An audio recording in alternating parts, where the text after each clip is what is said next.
Всем привет! Тема сегодняшнего урока это Бурнге Откеншаг. Давно прошедшее время, неочевидная форма. Данное время обозначает действие, которое завершилось в прошлом и говорящий не был очевидцем данного действия или не уверен в нем. Данное время образуется при помощи суффиксов «ып», «ип», «п», которые присоединяются к основе глагола. После этого прибавляется личное окончание первого типа. Итак, разберем это на примерах. Для примера возьмем глагол «отыр» и предложение «я на стуле сидел». Мен орындыкта отырыппын. К глаголу «отыр» мы присоединяем твердый суффикс «ып», так как слово твердое, и после этого присоединяется твердое личное окончание. Так как суффикс «ып» заканчивается на глухую «п», то и личное окончание тоже прибавляется глухое. В данном случае в первом лице мен прибавляется глухое окончание пын. Мен орындыкта отырыппын. Я на стуле сидел. То же самое происходит и в следующих лицах. Ты на стуле сидел. Сен орындыкта отырыпсын. Вы на стуле сидели. Сыз орындыкта отырыпсыз.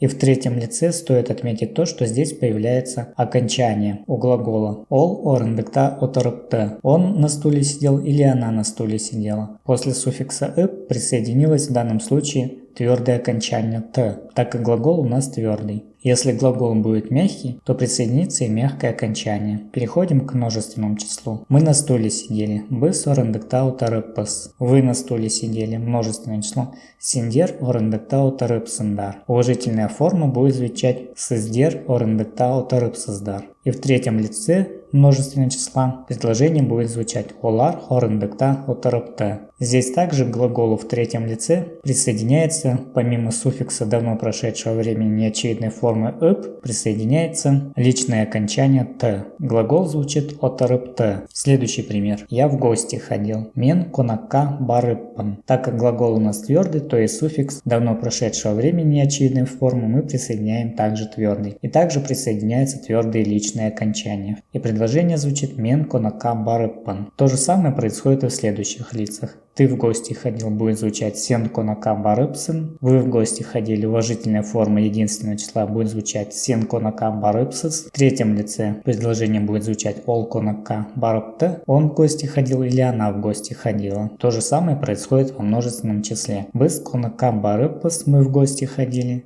Сендер конака барыпсындар. Вы в гости ходили. Уважительная форма множественного числа будет звучать как сыздер конака барыпсыздар. И в третьем лице предложение звучит олар конакка барыпты. Они в гости ходили. Не забываем, что в третьем лице у нас также появляются личные окончания. В данном случае это окончание «т». Следующий пример. Я чай пил. Здесь мы используем глагол ишу. Он у нас мягкий, поэтому мы присоединяем к основе глагола мягкий суффикс давно прошедшего времени неочевидной формы. В данном случае это суффикс «ып». Предложение звучит мен шай ишиппен. Личные окончания присоединяются к глаголу также мягкие. В данном случае окончание первого лица «пын». То же самое происходит и в других лицах. Ты чай пил будет звучать как сен шай шипсен. Вежливая форма будет звучать сыз шай шипсыз. Вы чай пили. Третье лицо будет звучать ол шай шипте. Он чай пил или она чай пила. Следует обратить внимание, что в третьем лице также у нас появляется личное окончание. В данном случае мягкое окончание «т». Переходим к множественному числу. Мы чай пили будет звучать быз шай шиппыз. Вы чай пили. Синдер шай шипсиндер. Уважительная форма множественного числа будет звучать сыздер шай шипсиздер. И в третьем лице предложение будет звучать олар шай ишипте. Они чай пили. Не забываем, что в третьем лице также появляются личные окончания у давно прошедшего времени неочевидной формы. Ну а на этом данный урок завершен. Большое спасибо за просмотр и увидимся в следующем уроке.